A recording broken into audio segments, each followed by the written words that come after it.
وبما انه موسم المندالين اجي نحضروا هذه الوصفه اللي اكثر من رائعه صراحه. النتيجه غايه في الروعه، كتستحق التجربه.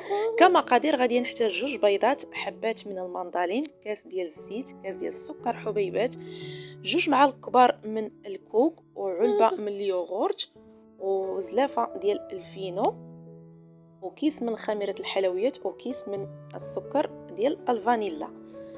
اول مرحله غادي ناخذ الكاس ديال المولينيكس وغادي نوضع فيه هذوك الحبات ديال المندالين على هذا الشكل. كنحاولوا نحيدوا من دوك الخيوط اللي كيكونوا فيه.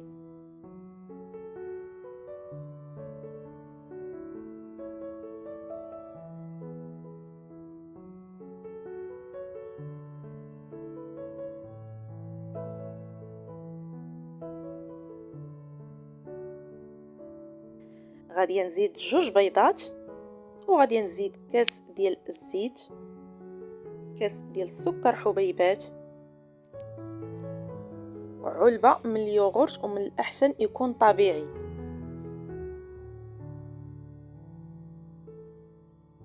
وغادي نزيد كيس من سكر الفانيلا، وغادي نطحن المكونات ديالي مزيان، ومن بعد غادي نصفيهم في واحد البول، ومن بعد غادي نزيد الفينو، يعني زلافه ديال الفينو تدريجيا على هذا الشكل وانا كنحرك.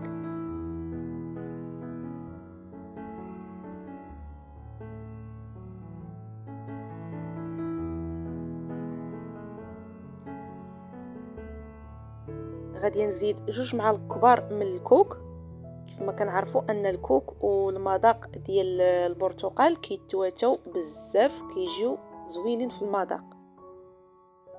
غادي نزيد كيس من خميره الحلويات وانا كنستمر في الخلط.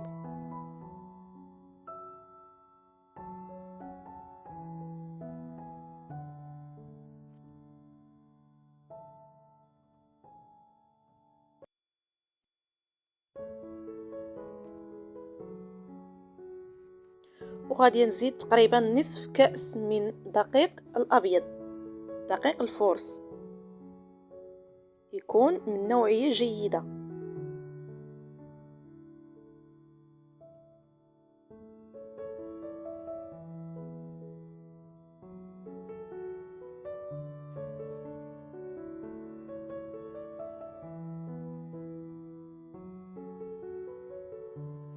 كنحرك الخليط ديالي مزيان.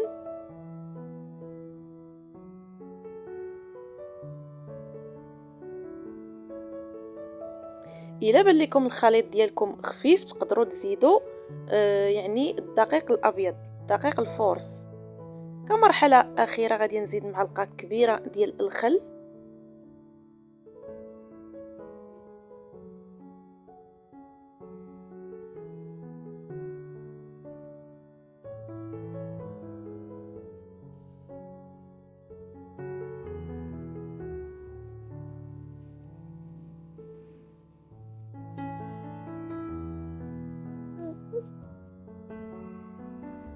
صافي، دابا بقى ليا غير ندخل الخليط ديالي للفرن. خديت هذا المول، دهنته بشويه ديال الزيت او الزبده حسب المتوفر، ورشيته بشويه ديال الدقيق، وغادي نسكب فيه الخليط وغندخلو الفران.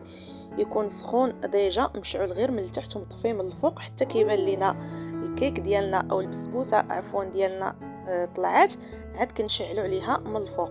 ملي كنخرجوها من الفران كندهنوها بشويه ديال الكونفيتور او العسل حسب المتوفر، وكندهنوها وكنرشوها عفوا بالكوك من الفوق. كتجي غايه في الروعه، لذيذه بزاف.